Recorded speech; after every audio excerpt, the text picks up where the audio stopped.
Hello, everybody, and welcome back to another daily devotion. We are currently working our way through the Gospel of Matthew. We have made it to the 26th chapter, and this devotion is recorded for Wednesday, August 24th of 2022.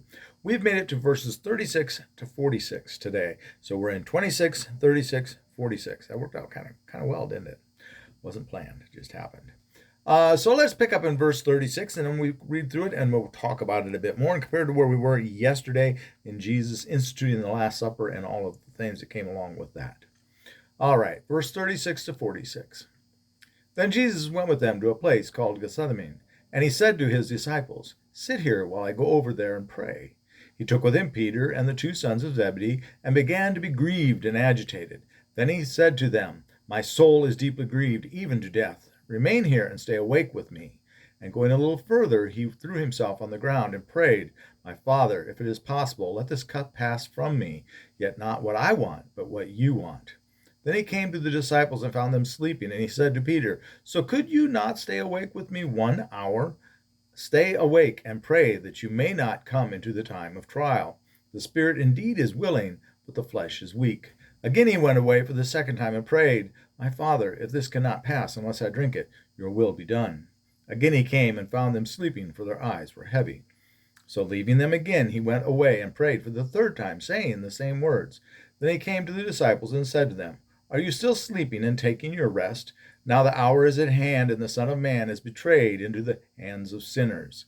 Get up, let us be going. Look, my betrayer is at hand." Okay, and interestingly enough, we have just gotten done with Jesus foretelling Peter's betrayal and all of the others' betrayal as well. And they all deny that no matter what, we'll go, even to our death, we'll go with you, Jesus. And then they immediately go to the Garden of Gethsemane, which is still there. It's an interesting place. It means wine press, actually, or olive press. It's a place of an olive press. It's still there. You can go visit it. We were visited in Israel when we were there a couple of years ago. And they go there, and he tells them to keep watch, and they fail him. Right after telling them that no matter what, we won't fail you, Jesus. We are strong. They can't even stay awake when he tells them to keep watch. You can't even accomplish keeping guard for him, and they fall asleep. Now, here it's very much interesting to read that Jesus is grieved by what's coming up. He doesn't go into this joyfully. He wishes he didn't have to accomplish this, or wish he didn't have to go through with this.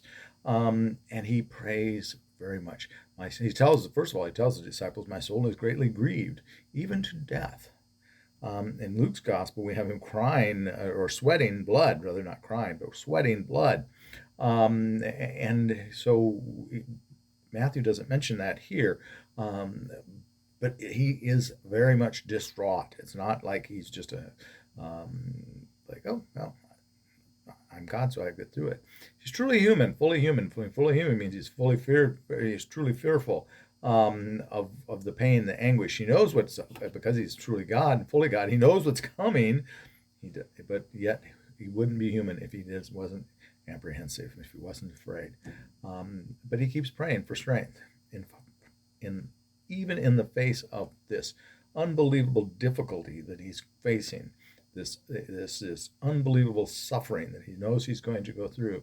3 times he prays that God's will be done. Yet not what I want, but what you want. He prays, "Father, if it is possible, let this cup pass from me. Yet not what I want, but what you want." And then he prays, "My Father, if this cannot pass unless I drink it, your will be done." And then again, it tells us he prays that again, "My Father, if this cannot pass unless I drink it, your will be done." The cup is a metaphor for the suffering, for what he has to go through because of his faith, because of his relationship with God, which we don't have the same quite relationship, but we have a relationship with God. Because of that, he's able to persist. He's able to endure it. And in the end, he comes away. At the end, he is resolute. And the rest of the story, Jesus is resolute. In the garden, we see his humanity, as he is grieved there. From here out, we see Jesus' divinity as he goes to the cross with appears to be no further fear. There's much suffering, no doubt about that. And again, if you haven't seen Mel Gibson's movie The Passion, I would strongly urge you to go and watch it. It is something, but realize that it is gruesome and it is brutal. It's been quite a few years ago that it came out, at least roughly 20, I think. That's hard to believe, but it is well worth seeing. I'm certain it's on Netflix or somewhere else that you can get it and watch it if you have not seen it. If you have seen it, maybe you want to watch it again, so that we can truly appreciate what Jesus endured for all of us, not just any of us, but all of us, us included. So let us walk away from this knowing that even Jesus was apprehensive in the face of suffering.